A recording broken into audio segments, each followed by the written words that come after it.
The alarm on Daniel Hawthorne's platinum Patek Philippe watch chimed at precisely 3:17 a.m.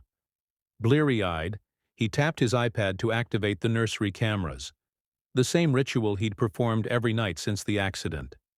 The high-definition feed showed his 6-year-old son, Liam, lying motionless in his medical bed, just as he had for the past 8 months. The doctors at Johns Hopkins had been clear: complete C4 spinal cord injury. Zero chance of voluntary movement. Daniel's fingers hovered over the intercom button to call the night nurse when movement flickered on screen. The new Russian nanny, Mira Sokolov, entered the frame. Her starched white uniform was crisp despite the late hour. She carried no medical chart, only a small wooden box that made Daniel sit up straighter. "Yet, malish," Mira murmured, catching Liam's feeding tube before it could snag. Her hands moved with surgical precision as she adjusted his pillows, her fingers lingering on his pulse, point a beat too long. Daniel zoomed in. There, a flicker in Liam's eyelid. The first voluntary movement since the crash that killed his wife. His breath caught as Mira opened her wooden box, revealing rows of amber vials. She selected one, mixing its contents with Liam's IV fluid.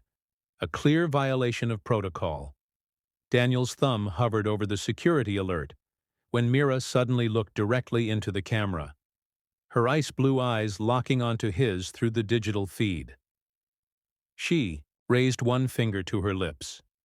Then she turned back to Liam, humming a Slavic lullaby as she massaged his atrophied fingers. On the monitor, Daniel watched in stunned silence as his son's pinky twitched.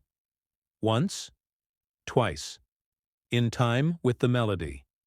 The iPad slipped from Daniel's fingers as the nursery door burst open downstairs. He reached for his phone, ready to call 911. When the intercom crackled to life with Mira's heavily accented voice.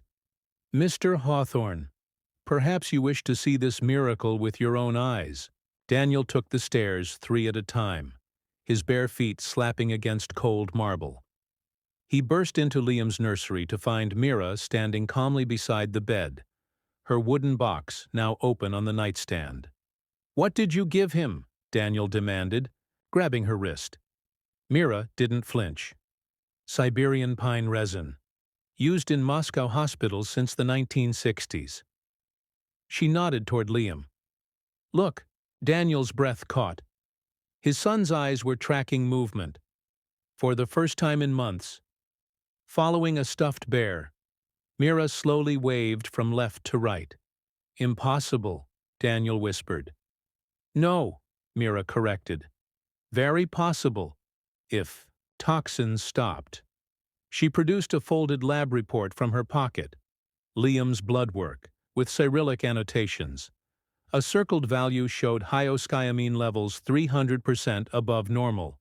"Henbane poison," Mira said, "causes temporary paralysis. Mimics spinal injury, administered regularly." Daniel's stomach lurched. Dr. Evans. The nanny's silence confirmed everything. 2 a.m. The trap, Mira's plan, unfolded with military precision. 1. A fake monitor replaced Liam's real vitals. 2. An accidental morphine overdose, staged in Evans' system. 3. Daniel waited with NYPD SWAT in the garden shed. When Evans arrived for his unscheduled 4 a.m. checkup, they heard him curse in Russian upon seeing Liam sitting up in bed. "You stupid woman," Evans spat as Mira stepped from the shadows. "That boy was worth $5 million, alive to me." The confession echoed through Daniel's wire. 6 months later, Dr. Evans now resides in Rikers Island, singing to the FBI about his oligarch backers.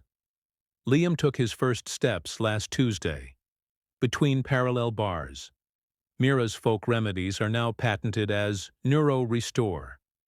Daniel found them in the garden at dawn, his son giggling as Mira taught him to say "spasibo" while watering. the Siberian pines she'd planted. The camera in Daniel's pocket recorded every miraculous moment.